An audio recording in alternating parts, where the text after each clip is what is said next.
Hello Capricorns, welcome to your weekly reading. Once again, your love reading and your general reading and also your spiritual advice. So I'm using a different deck. This is the Joie de Vivre deck. I haven't used it in a while and it's one of my favorites. So let's talk about this first card here. The energy that you bring to the table. We have the Death card. And the Death card as a major arcana card, it signifies some major transformation in your relationships where the two of you, you and a partner, are moving on to a phase that looks a lot more stable, a lot more grounded, and a lot more, I want to say, even a better space, okay? Leaving the past baggage behind, the arguments, the fights, the lack of a sense of direction, or even consensus as to where the relationship is headed, what we're meant to do. For some of you, you might very well be single for the month or even the week, and you have, kind of weaned away from unhealthy relationships, or you have weaned away from possibly relationship partners that might not have served you. So I feel like many of you are coming into this week with a renewed sense of purpose. And I keep seeing there's a lot of movement here with this card. And it signifies to me, no longer being naive about love and no longer feeling like, okay, as long as, we love each other, it's enough. I feel like many of you are taking into account the practical considerations of a love relationship. So with the Emperor, this might be the person that you're dealing with, okay? This is somebody, male or female, who is very settled in their career. They could be a leader. They could generate a lot of money. They have status and position, and a lot of people look up to them. So they are a leader in their field. A lot of the times, this is somebody who's very appearance conscious, reputation conscious, professionally. They're conscious about how they are seen by the world. They're conscious about the things that they do. And on the negative side, they can be very fixed and very stubborn in their ways. However, they always try to do the right thing. They always try to, walk the higher path of wisdom and truth. For many of you, this new change that is happening in your life could pertain to this person. And I feel as if it's signaling to me you taking charge of your relationship. So like I said earlier, that sense of naivety regarding, as long as we love each other, the career doesn't matter, the money doesn't matter, the practical considerations doesn't matter, we're gonna rough it out. But coming into this week, there's a renewed sense of maturity when it comes to relationship, treating relationships, prioritizing relationship, treating it like something that you can be proud of, that you have to nurture, that it's delicate and fragile, and you have to treat it with kitty gloves, okay? So it's like prioritizing your relationship and taking charge and taking ownership.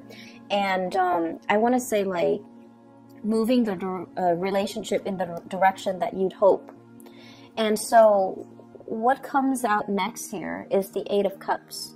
And with this Eight of Cups, this is sailing over troubled waters, figuring out what works and what doesn't, so we can, move forward with what is really working us, to really uplift us rather than being weighed down by the things that are not working. So you're entering a new phase in your relationship where if you both have been fighting, or if there has been power, dominance issues, and, things like that, I feel like you're taking the higher road. You're taking like you're reaching a space of moral, like the moral high ground, and there's no more bickering. There's like smooth sailing forward, and there's a lot of movement ahead, okay?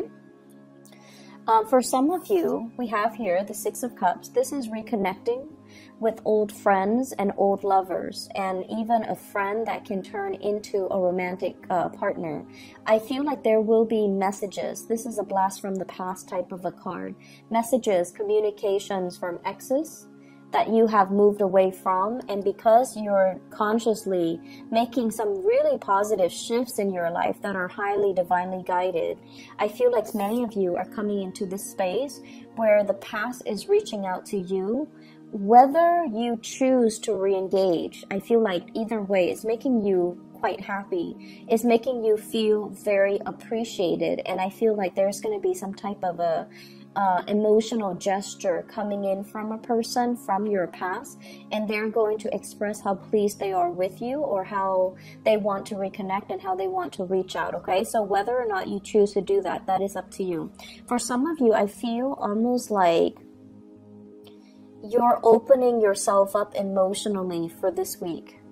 You're dealing with somebody that they seem really independent. They seem very stoic, self-possessed, and, you know, self-sufficient.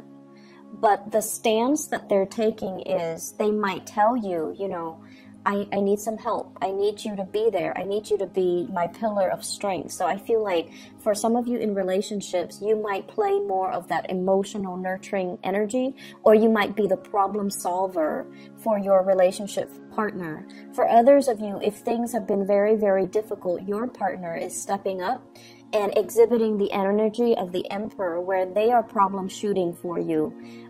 They're problem solving for you, troubleshooting for you, and they're taking control of the relationship. And they're also going to, you know, do a lot of things behind the scenes to advise you, to help you, to make the situation a lot smoother for you. So either way, I feel this solidification of a relationship commitment. For those of you who are single, I definitely see a very, very strong person in your midst that you might have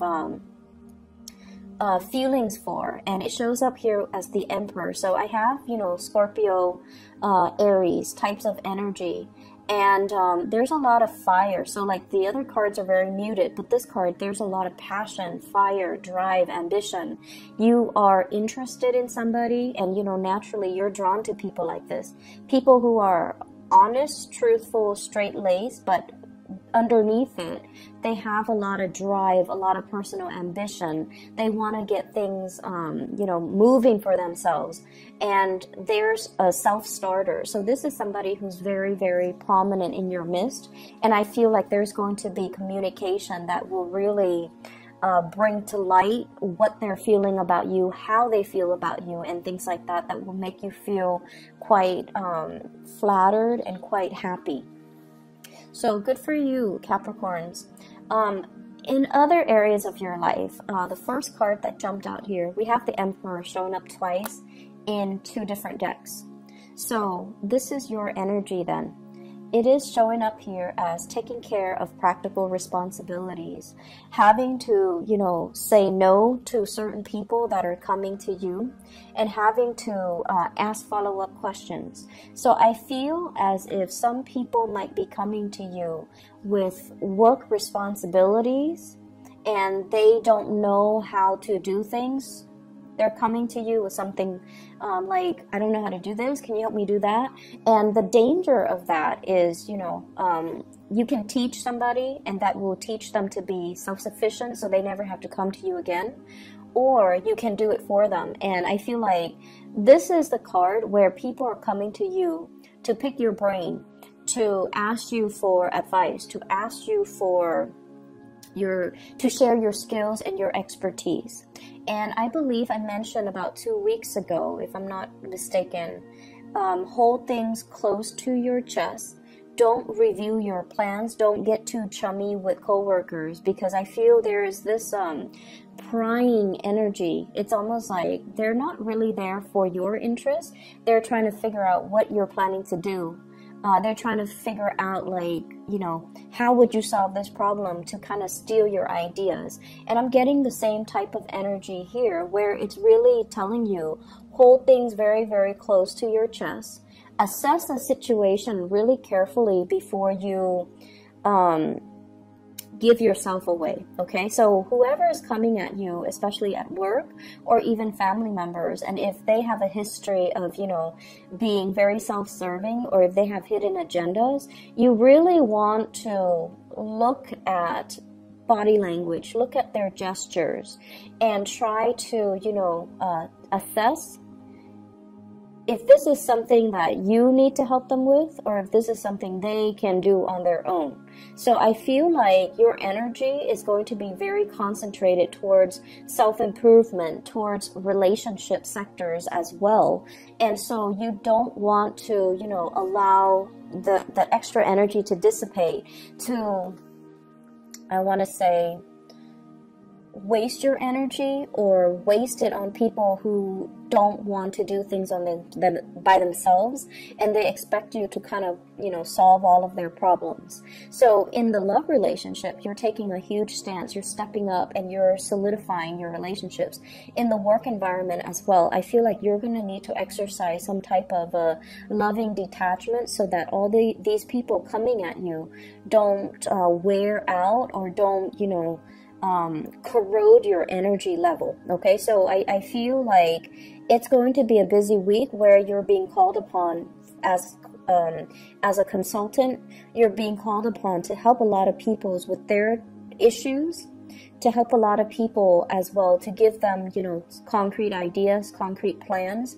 And so you're in a position where you are in very, very high demand. So be discriminate about what you're sharing with other people.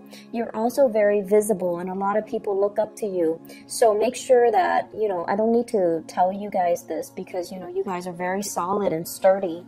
But if people are coming to you and, you know, like for mentorship, for example, and they're like, this, I don't know what to do. My life is, you know, in disarray. Can you help me fix it? I feel like it's really critical for you to think about whether or not that's appropriate. So if it's a coworker and their life's in disarray, their personal life's in disarray, I don't feel that it's appropriate for you to, you know, get too involved in their personal lives. You can give them general advice, but I would say drawing boundaries and telling them, you know, I'm going to, you should defer to your psychiatrist, your therapist to help you with that. I can only give you, you know, professional advice. So learning to draw boundaries and learning to be firm with some people. On the financial front, with the Four of Pentacles, this is a card about, you know, holding tight to your money, building up that savings account, not spending like there's no tomorrow. So for some of you on the younger age spectrum, if you are in a job where you're starting to make a lot of money, just be careful about spending, buying gadgets, buying, you know, cars, buying sound system, and buying things that you don't need, because I feel like you need to start saving up for a rainy day. Okay, so just because the money is rolling in, just be very careful about where you're giving your resources and how you're spending your money, because there is this universal law about money. Money that comes in fast will leave your hands very, very fast. So this is a good time for you to think about savings, even if you're very, very young and you don't think about retirement. But what I have here is a major escalation. So that means it's a good time for you to set aside some money and really, you know, try to invest it, or try to put it aside for a rainy day,